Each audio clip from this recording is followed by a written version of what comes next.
This is Radio Caravan, the world news read by Shabnam Modgil. A pandemic of the coronavirus has now killed more than 693,000 people worldwide. Over 18.2 million people across the globe have been diagnosed with COVID-19. And this data compiled by the Center for Systems Science and Engineering at the Johns Hopkins University. The actual numbers are believed to be much higher due to testing shortages.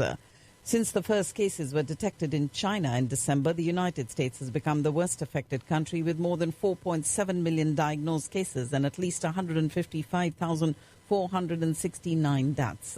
President Trump continued to push a rosy outlook on the future of the coronavirus crisis, claiming the virus is receding. Just a day after a prominent task force doctor warned it's extraordinarily widespread as the U.S. enters a new phase of the pandemic. The lifting of COVID-19 lockdowns around the world was never going to be easy, but as infections are flaring up from Spain to Australia, it's worth noting that two of the hardest hit countries at the pandemic's peak, Italy and Sweden, are keeping the virus's spread under control. UN Secretary-General Antonio Guterres has said the coronavirus pandemic has led to the largest disruption of education in history, with schools closed in more than 160 countries in mid-July, affecting over 1 billion students. Tropical storm Isaias made landfall in southern North Carolina late last night, buffeting the coast with heavy winds and rain. Isaias weakened from a hurricane to a tropical storm at approximately 3 o'clock this morning, and it made landfall near Ocean Isle Beach with maximum sustained winds at 85 miles per hour. Over 500,000 customers are without power across North Carolina and Virginia as of early this morning.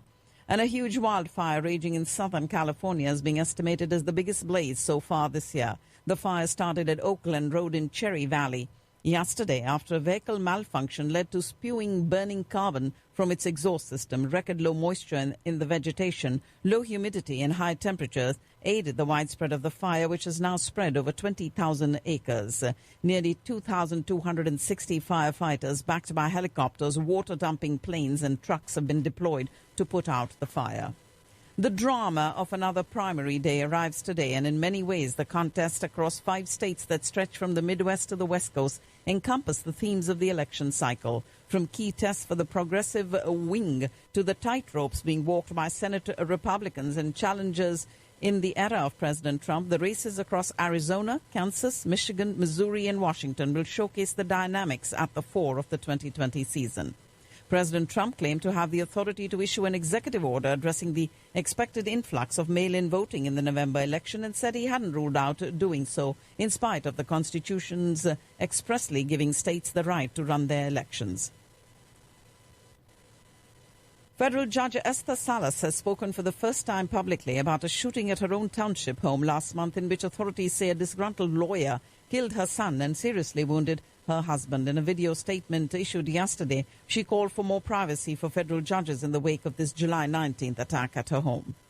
A Libyan military commander who spent decades living in Virginia is now responding to 2 federal lawsuits accusing him of atrocities in his military campaigns.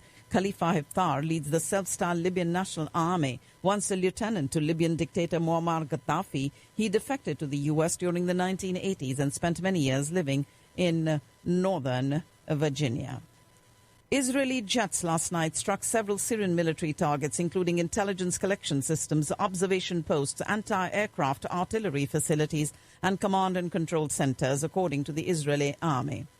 And the Islamic State group claimed responsibility for a complex attack by a suicide car bomber and multiple gunmen against a prison in eastern Afghanistan, which Afghan officials said killed at least 3 people and injured 24 others. The hours-long gun battle between Afghan security forces and insurgents in Jalalabad, the capital of Nangarhar province, still ongoing. And the number of people who have died with COVID-19 in Iran is far higher than the government has had publicly admitted, according to figures leaked to BBC Persian. These figures say 42,000 people had died with the virus as of the 20th of July. The official figure the same day was 14,405. 3 key Nile Basin countries resumed their negotiations to resolve a years-long dispute over the operation and filling of a giant hydroelectric dam that Ethiopia is building on the Blue Nile. The talks came a day after tens of thousands of Ethiopians flooded the streets of their capital of Addis Ababa in a government-backed rally to celebrate the first stage of the filling of the Grand Ethiopian Renaissance Dam's 74 billion cubic meter reservoir. Zimbabwe's president has labelled the main opposition party terrorists and vowed to continue a clampdown in which scores of opposition members and government critics have been arrested, and rights groups allege security forces have carried out illegal abductions and torture. Serbia's new parliament convened amid protests by some opposition parties and far-right groups claiming that the parliamentary election, overwhelmingly won by the ruling populists, was rigged. The Algerian president ordered an investigation of what the government called planned actions to destabilize the country after a lack of bank liquidity, huge forest fires and power and water supplies cuts. Poland has today reported its fourth record daily increase in coronavirus cases in a week, with more than 30% of cases coming from the Silesia region in the south, which has been grappling with another outbreak among coal miners. Meghan, the Duchess of Sussex, turns 39 years old today. The California native who wed Prince Harry 2 years ago is expected to celebrate her birthday in private with Harry and their one-year-old son Archie. The family of three now live in the Los Angeles area after moving there from London earlier this year.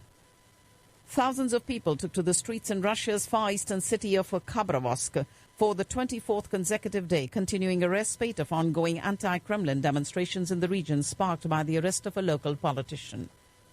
Ladies and gentlemen, you're listening to the World News on Radio Caravan, and officials issued a serious crisis warning in South Korea after a weekend of heavy rainfall caused floodwaters to overtake cities across the region. This won't be the last round of downpours for the country, as Hagupit, currently a typhoon, will reach the region by the second half of the week as a tropical rainstorm. And Philippine police deployed roadblocks today to enforce a tough new lockdown on about 28 million people in the capital of Manila and nearby provinces, as the Southeast Asian country reported the region's biggest daily rise in coronavirus cases.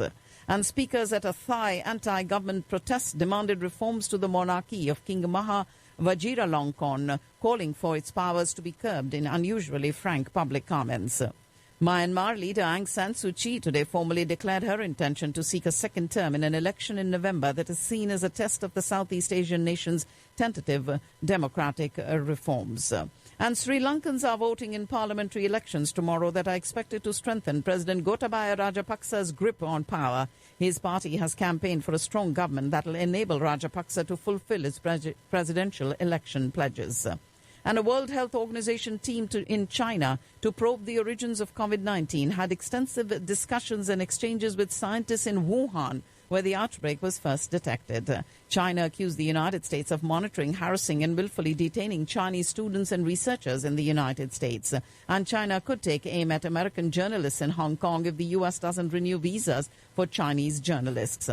India is looking to restart the stalled troop disengagement process in eastern Ladakh with China, but is clearly taking no chances by also constructing insulated shelters and procuring foreign and domestic specialized clothing and gear for its soldiers for the long winter deployment ahead.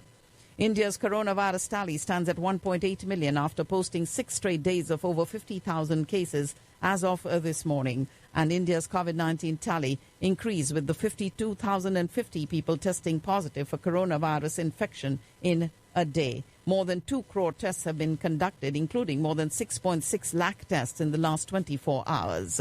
With the country reporting over 50,000 COVID-19 cases for the 5th day in a row, Congress leader Rahul Gandhi yesterday took a swipe at Prime Minister Modi, who had said the right decisions at the right time means India is better off. And the Bombay High Court suspended all hearings due to incessant rains in Mumbai. Mumbai recorded a 230-millimeter rainfall within 10 hours of incessant rainfall. And temples across the United States have announced special events to celebrate the foundation-laying ceremony of the historic Ram Temple in Ayodhya, with a tableau truck displaying digital images of the Ram Temple going around the U.S. Capitol this morning. Senior Congress leader and party spokesperson has read out a statement by Party General Secretary Priyanka Gandhi Vadra ahead of the groundbreaking ceremony of the Ram Temple Bhumi Pujan that is set to take place in Ayodhya tomorrow, and the stage is set for Prime Minister Modi to lay the foundation stone of the Ram Temple. The Islamabad High Court adjourned the hearing in the Kulbhushan Jadhav case till the 3rd of September, saying India should be given a chance to appoint a lawyer to defend the former Indian Navy commander sentenced to death for alleged involvement in a spying case. Pakistan's U.S. requested mediation efforts between Saudi Arabia and Iran have been making slow progress according to Prime Minister Imran Khan. And after completing a hectic schedule of both houses of parliament, during which the National Assembly and the Senate remained in session for almost 2 months, the two houses are now set to have another busy week, commencing from tomorrow, where Kashmir and FATF-related legislation will come up for discussion. The Supreme Court ordered that a copy of the Judicial Inquiry report on the Army Public School Peshawar carnage be provided to the Attorney General of Pakistan, Khalid Javaid Khan, and also directed him to ask the government for instructions regarding the next step. Confirmed cases of COVID-19 in Pakistan, 280,461, with 5,999 deaths reported as of today. And that's all I have in the news for you today.